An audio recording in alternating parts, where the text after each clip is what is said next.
Time bent again, and my paws touched cold stone in a narrow pass. In front of me, a natural corridor compressed between steep rocks and the Aegean Sea. The air was dry, salty, heavy. Thermopylae. It wasn't a big place, but history never chooses wide spaces for its decisive moments. It chooses bottlenecks, points where all destiny gets trapped by geography itself. The wind carried the smell of the sea and something harder to define. An ancient tension, like electricity building in the air before lightning strikes. Just a narrow path where only a few men could pass at a time. A bottleneck that turned numbers into irrelevant details. I walked through the corridor, wondering how many times this space would repeat itself in the history about to unfold. It was the year 480 before Christ. The Greek world was divided into city-states that rarely agreed on anything. Sparta, Athens, Corinth, Thebes, each with its own laws, its own gods, its own vision of how to live. But now, something much bigger was coming from the east. A massive empire marched across the land, convinced that the entire world existed only to be bent under its will. I watched the pass in silence. This stone space didn't know it would become a symbol, that its name would echo through centuries, that poets would write about it. For the earth, it was just rock. But for the men arriving, it was the last barrier between surrender and resistance. Few understand this. Great battles don't start when swords first cross.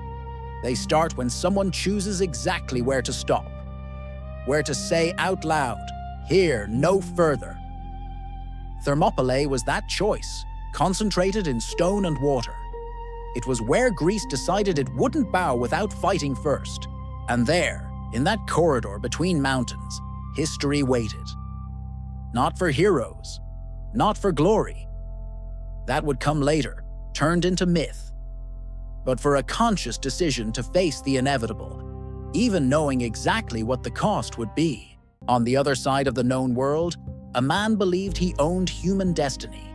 Xerxes the Persian, the great king of Persia, marched with an army that seemed to have no end. Men from dozens of different peoples, languages that didn't understand each other, cultures that had never met, all under a single black and gold banner. I'd seen empires before, but this one was different. It was the living expression of the idea that the world should obey. Persia didn't see resistance as honor. For Persians, resistance was just an obstacle to remove.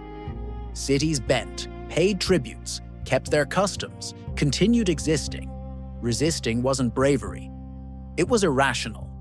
For Xerxes, Greece was just another backward territory that needed to be integrated into the empire. The preparations were meticulous. Bridges were built over the sea. Roads were opened where none existed.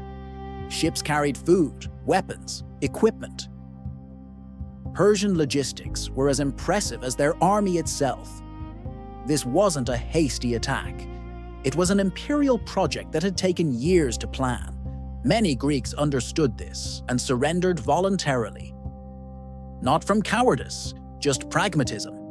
They sent earth and water, symbols of total obedience. It was rational. Survive now, continue existing later. A decision that made sense, but it wasn't universal, because there were cities that didn't bend easily. And among all of them, one stood out for the absolute rigidity of its values. A society shaped not for comfort, but for permanent confrontation. A city that saw war as its own heartbeat. Sparta didn't negotiate its surrender, not from arrogance, but because Spartan identity itself didn't permit surrender. For them, living without freedom wasn't living. It was just prolonging death, and that was unacceptable. Sparta wasn't an ordinary city. It was an extreme social experiment. From childhood, every citizen was trained to obey, to endure pain, to not fear death. War wasn't an exception in Spartan life. It was the natural state of existence. Even in peace, A Spartan behaved as if at war. There was no luxury, no art celebrating the individual. The collective came before everything. A Spartan didn't ask if he would win. He only asked his place, his duty. King Leonidas. I understood this better than any other man alive. He was the complete product of that extreme system. A man trained since age 7 to accept the end as something natural. When the Persian threat became unavoidable, Sparta faced a specific dilemma. Religious laws prevented total mobilization at that moment. It was the time of the Carnia festival. The solution was as symbolic as it was brutally honest. Send a few, but send the best. They weren't just 300 men chosen randomly. They were 300 complete Spartan citizens, each with living sons. Men who had already guaranteed the continuation of their families. None was disposable. All were replaceable only by the example they would leave behind. I watched their faces. I didn't see enthusiasm or war cries. I saw clear, deep acceptance. They knew exactly what this mission meant. And still they stepped forward. Still, they marched toward their fate. Sparta didn't march alone. Other cities sent contingents. Thebans, Corinthians, others who answered the call. Common men, farmers, craftsmen, occasional soldiers from cities where normal life was still possible. There was deep distrust, old rivalries over territory, cultural differences that seemed impossible to bridge. But Thermopylae allowed no choice. Either they resisted together, or they'd be conquered one by one. Leonidas didn't promise victory when they gathered. That would be a lie, and a Spartan doesn't lie about war. He promised only time. Time for other Greek cities to prepare. Time bought with blood. Thermopylae wasn't planned as a common military victory. It was a strategic sacrifice, calculated, cold. A way to use the terrain to buy the most precious thing Greece had: time. Every hour there would cost the Persian advance days. Every body that fell bought preparation elsewhere. Every wound a Spartan inflicted meant resources spent, men lost, speed reduced. It was cruel arithmetic, but it was clear. The myth was born later, when poets began telling the story. But in that moment, there was only cold calculation and bitter acceptance. When the first Persian detachment arrived at the pass, they laughed. I was there, watching. The numbers were so absurd they seemed insulting. Persian victory seemed guaranteed before the first blow was struck. Messengers came with offers of surrender, promises of wealth, power, position. Leonidas' answer was direct: "Come and take us." There was no negotiation, only confrontation. The first Persian attack advanced with absolute confidence, and it was destroyed in minutes. The Greeks were in tight formation, spears like thorns. The terrain erased numbers, rigid discipline. When men run in a line through a corridor of only 25 meters, courage doesn't matter. Only the phalanx matters. The math of war had changed. The second attack was worse, more dead. The pass turned the entire empire into a line. Persians fell on Persians. A tactical nightmare for those with too many numbers and too little space. I watched shock on Persian commanders' faces. They didn't understand how so few could resist so many. They didn't realize they were fighting something that transcended bodies and weapons. A living idea that free men could choose to resist, and that this choice cost even an empire dearly. Thermopylae was beginning its historical role, exactly as planned. Every perfect resistance carries a human flaw. A hidden path existed in the mountains surrounding the pass, a path shepherds used, and someone decided to reveal it to the Persians. That man, Ephialtes, would become synonymous with betrayal, not from ideology, but from personal survival. He wanted to live. He believed collaborating would save him. When Leonidas learned the path had been revealed, he didn't scream in rage. He just confirmed what he already knew. that every wall eventually falls. That betrayal is as old as humanity itself. He then dismissed his allies. He ordered Corinthians, Thebans, and others to withdraw. Some thought it was cowardice. It wasn't. The strategic objective had already been achieved. Time had been bought. Those who stayed, the 300 Spartans and Thebans who refused to leave, they knew exactly. They wouldn't fight to win. They would fight to end that bought time with dignity. To ensure their death cost dearly. Their resistance stopped being just strategy. It became a message, conscious sacrifice.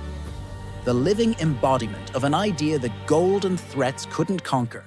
The final attack came from front and back simultaneously. No perfect formation anymore. No space for the phalanx that had worked so well. Just hand-to-hand combat. Bodies against bodies. Iron against iron. Leonidas fell. Other kings fell. Bodies piled up. And still they stood. Still they answered the attacks. Still they said no. When spears broke, they used swords. When those grew too heavy, they still stood. Without weapons, they used hands, rocks, anything with weight. They remained standing, breathing hard, defying the advance. It was no longer war. It was a final statement, the price resistance demanded, the cost of dignity. I watched from the mountainside, and I could feel the weight of that sacrifice in the air. The Greek world didn't change that day. Thermopylae didn't save Greece from conquest, but the narrative, the story people would tell afterward, began to change fundamentally in that instant. And narratives shape empires. They shape what people believe is possible when everything seems lost. The defeat at Thermopylae became a symbol of absolute resistance, not by accident. Stories were shaped, repeated, refined. Herodotus retold those days. Poets wrote about them. The actual history was transformed into a narrative of perfect honor. Sparta became myth. Leonidas became legend. Military defeat became moral victory. It wasn't a lie. It was a reorganization of meaning. Propaganda works like this. It doesn't deny facts. It reorganizes their meaning. It chooses which stories get told. It defines which narrative echoes through the centuries. Thermopylae taught Greece that the Persian Empire could bleed, that free men could resist. Months later, at Salamis, the Persian fleet suffered naval defeat. Weeks later, at Plataea, the army was destroyed. The resistance at Thermopylae created the conditions for Greece not to be conquered. Not every victory is measured in territory. Some are measured in what people come to believe is possible. In the courage those who come after gain when they face their own impossible odds. Thermopylae taught this. And it was enough, more than enough to change the course of history. If you want to keep traveling with me through these moments that shaped humanity, leave a like, subscribe to the channel, and turn on notifications. Time holds stories of sacrifice, of myth being built, of power being challenged. I'll be here to watch them with you in every era. Until the next episode,